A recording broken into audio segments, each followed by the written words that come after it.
Remembering number 8. And we are at chapter 7. Lost in thought, Rory walked from the parking lot. He turned the corner and headed toward his apartment complex. Slipping the key into the apartment doors locked, he paused. Get a grip on yourself.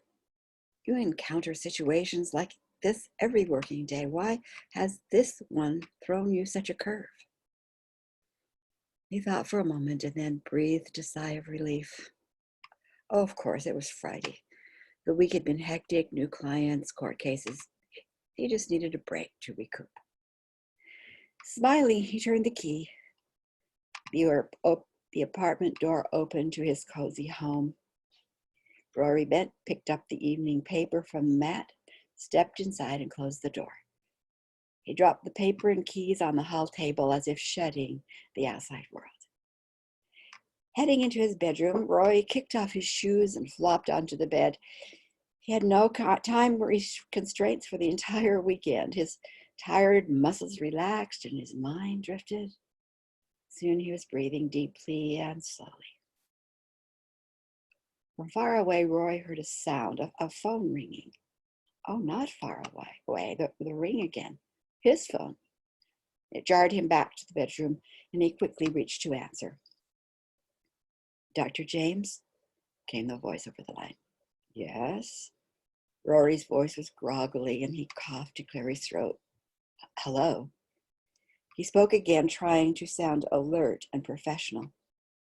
It was his assistant at the center. I'm sorry to bother you, Dr. James. It's the woman we admitted this afternoon. She's insisting she must leave. We have orders to notify you of any changes.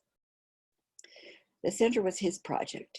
He had established it to assist women in trouble, a place for the emotionally wounded. It provided time, space, and support as they turned their lives around. It had been his brainchild, and because of the center, many had been helped during the last 3 years. It was not unusual that with the center's needs, Rory's work extended beyond the hours of his downtown counseling office. I'll be right down. Give me 5 minutes, Rory said. He placed the phone back in its cradle and scooted his feet around in search of his shoes. Dr. Rory James grabbed his car keys and rushed out of the door. 5 minutes later, he pulled into his parking space at the center. He walked briskly down the sanitized corridors to room 20A. This young woman had been brought in by a friend of his on the police force.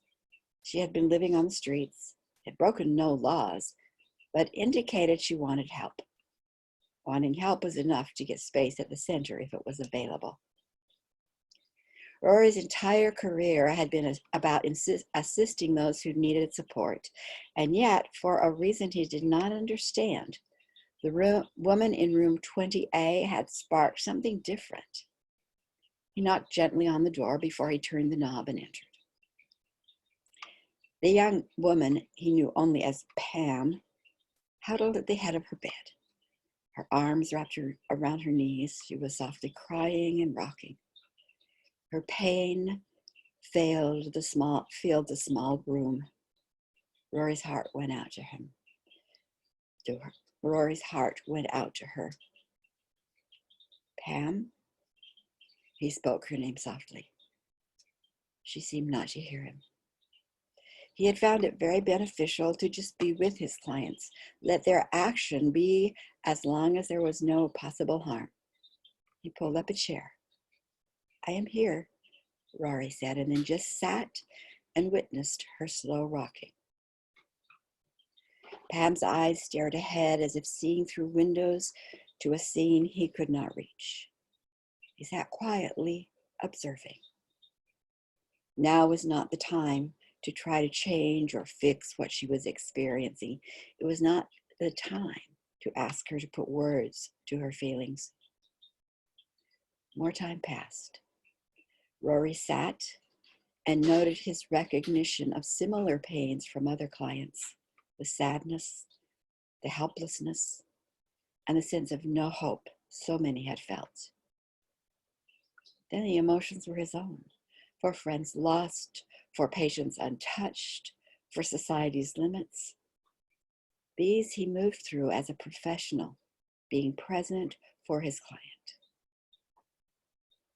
Slowly, Pam's rocking ended and her crying stopped. Her eyes focused on Rory as if seeing him for the first time. He looked back into eyes that had haunted him from his earlier encounters, azure eyes, with depth and wisdom and deep sadness. A sense of loss lay within the blue, and again he felt pain for all those he had not been able to reach. A bubble rose up from deep within his heart and gave way to a sigh he could not suppress.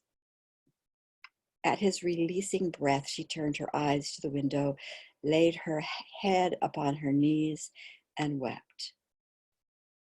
Slowly, composed, he reached out and placed his hand gently on her head. I would suggest that you not go. We have the safety that you need. The center is your place to be for now, Rory assured. His heart swelled with some unknown love and familiarity. Words tumbled from his mouth. We need you here. I know, she whispered and lay down on the bed and slept. Although Pam was calm enough to sleep, Rory's concern for her and so many like her continued. Situations such as this are what had moved him to open the center.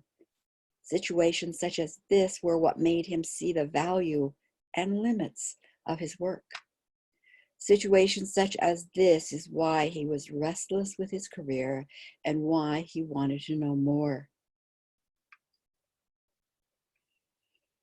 Far away in a more serene setting, Bob was gathering firewood as he walked the trails. It was an excellent way to keep dead branches cleaned up. Back in his camp, he placed the smaller branches over a nest of kindling. He felt such satisfaction when the campfire lit with just one match. A carryover from his scouting days, no doubt. The fire caught and leapt up the teepee of twigs. Bob added larger sticks to the glowing fire. He watched the flame twist and turn, change shape, reach for more fuel, and finally settle into a steady source of heat. The gyrating fire mesmerized him. It was part of the intrigue and healing of these weekends. Then the beautiful azure eyes came back to haunt him. They danced as the smoke curled. They laughed as the embers burned. The eyes became heavy and sad and slowly disappeared into the dusk of night. This waking vision shook Bob. It was as if the cry of the woman he had loved at some point in his earth lives sounded from across the world to him. He heard and was unable to run to her side. Not a religious man, Bob was a very spiritual being. He called out to all he knew that was good, the trees, the birds, the stream, and the moon hanging low in the sky. Take care of my love wherever she is tonight. Keep her safe. Whisper my love to the depth of her soul. He stared into the fire as tears fell from his eyes. Loneliness from some deep inner place spread throughout his chest. Bob sat next to the fire and sobbed. What did it mean? Where would he find her? Was it even possible? Sitting with his questions embraced by the beauty of the mother, Bob spoke words that emerged unbidden. For eons as high priest, I have held the vision for the earth as well as the original ancient ones in their mission. My heart calls out into the silence of this great planet. I call for all to search their hearts. Are you a part of this mission? I need others to hold these visions with me. I long for them to come forward. I call for the circles that can stand together in strength and clarity. Our planet and its inhabitants are crying for healthy caregivers. She needs those who hear her cries to powerfully say, no, no, to the invaders who deceive, control, and use tyrannical power. Not only is the earth being damaged, but our societies are in great danger. From individuals to school systems, from businesses to governments, the effects of destructive attitudes and behaviors are everywhere. The current moment is the place to stand with the enormous power of personal voice. From this point in time and space, we can come together in all dimensions, bringing them to wholeness, transformed powerfully. We have the right to demand a return to free agency, uniqueness, love, and peace. I declare our sovereignty. Please open your hearts and join me. Chapter 8. We need you there. Pam's dreams had taken her back to where it had begun. Pain pounded in her head with the memories of father's beatings, the rape, and the powerlessness. She had blocked those days to survive. Pam closed her eyes, and last night the foggy memories forced their way out. The doctor sat, heard her cries, accepted her pain, and stayed. Was there finally someone who could sit, listen, and possibly understand? The thought that there may be safety was almost more than she could bear. He had come, he had witnessed, and he had stayed. Tears welled up and spilled down her face with the enormity of the experience. Pam closed her eyes and drifted. It was dusk when she finally awoke. In a few moments, she lay very still, orienting herself to the room. A soft knock. She looked up as a woman in her mid-50s looked in through the partially open door. Hello, you've been sleeping for quite a while. How are you feeling? Pam cleared her throat. Actually, I'm a little hungry. Well, that can be remedied. There's some home-made vegetable soup for dinner, and the cook makes wonderful rolls.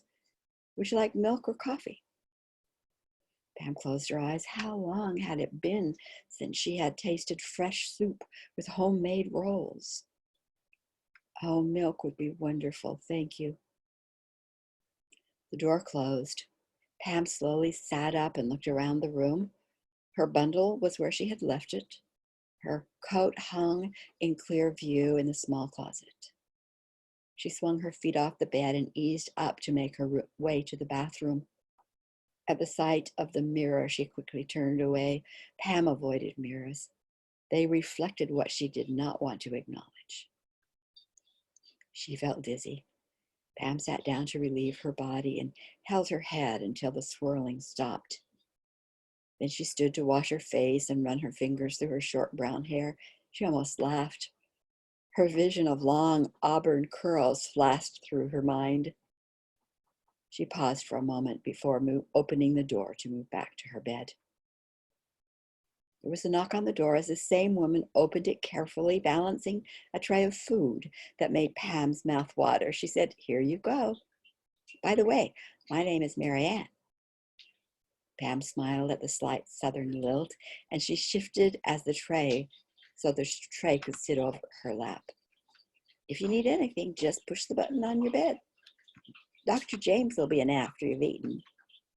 Then straightening up, Marianne asked, "Is there anything else I can get you?" Pam shook her head. "No, and thank you." Marianne closed the door softly.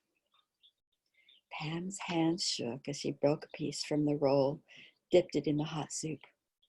Putting it in her mouth, Pam savored every part of the small bit of bread.